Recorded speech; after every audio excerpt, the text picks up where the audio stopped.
Hey, if you are still feeling stuck after your divorce and you struggle with underlying desperate feelings of loneliness and feeling like unworthiness, I got to ask you a question, okay?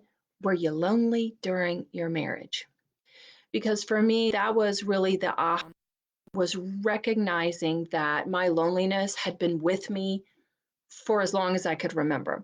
It was when I was in that depths of despair, in my separation, crying myself to sleep every night, holding my babies tight. I was desperately lonely and looking already, I mean, we're talking a month out, looking to jump back into a relationship because I recognized that I just needed someone else to make me feel good about myself. And when I sat with this, or what I call now consciously surrendering to this loneliness at that time in my life, I realized, I was lonely while I was married. Here I am looking for a partner, and the truth is, like, I've been lonely for a very, very, very long time. I've been feeling so lonely, dragging around feelings of like needing constant reassurance. I was very needy as a wife and constantly looking to my husband to make me feel loved, make me happy.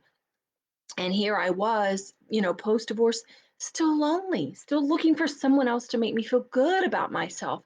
And so, what I realize now that I've done years of the inner work, right, and years of inner healing, is that really the loneliness was masking so much unhealed trauma. The the the divorce was just a symptom of unhealthy relationship patterns that I was carrying on, and it started with me. I had an unhealthy relationship with me. I was unhappy with myself, and really the loneliness was really just the disconnection from myself, the disconnection from that self, the version of me that knows I'm loved, that knows I'm unconditionally loved and unconditionally accepted. So I had to work really, really, really hard at loving myself, feeling that I mattered, feeling that I'm worthy, feeling that I'm enough as I am. I practice radical self acceptance, radical unconditional love. And it is a practice and it is a conscious, intentional practice. And what I do is I teach people a 5 step, actionable, systematic process where you learn to love yourself, where you learn to connect with yourself again. And that part of you that knows that they are loved, that knows that they're accepted, that you are worthy.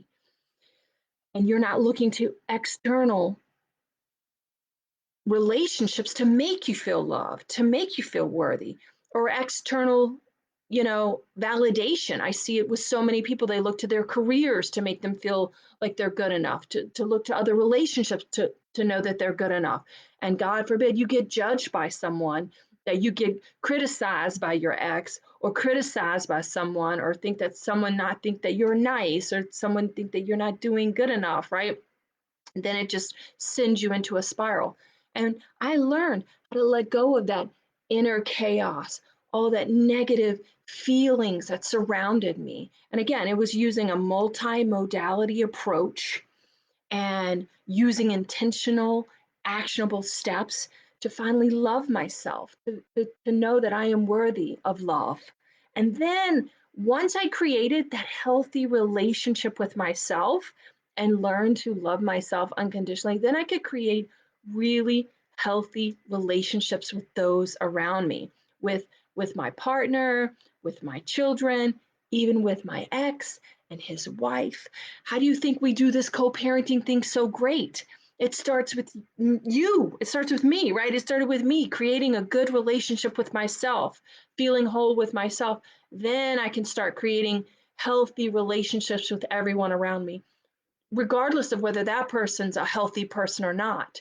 That's the myth, that to have a healthy relationship with me, then I can have healthy boundaries and create healthy relationships with others, regardless of whether they're healthy or not. That's on them to have a healthy relationship with themselves.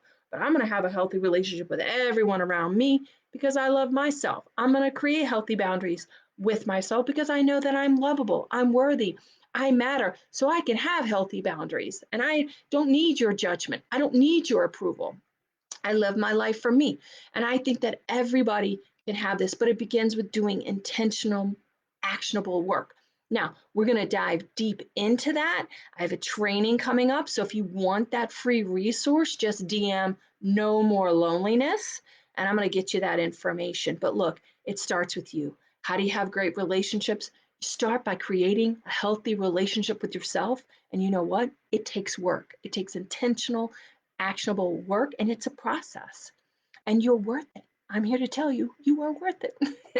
All right. So if you want details on that free resource where we're going to go over the three keys to creating that healthy relationship with yourself by letting go of the loneliness, letting go of the inner chaos, letting go of the negativity and the baggage, and healing those underlying traumas and underlying abandonment wounds, just DM me or hit me up with No More Loneliness, and I'll get that over to you.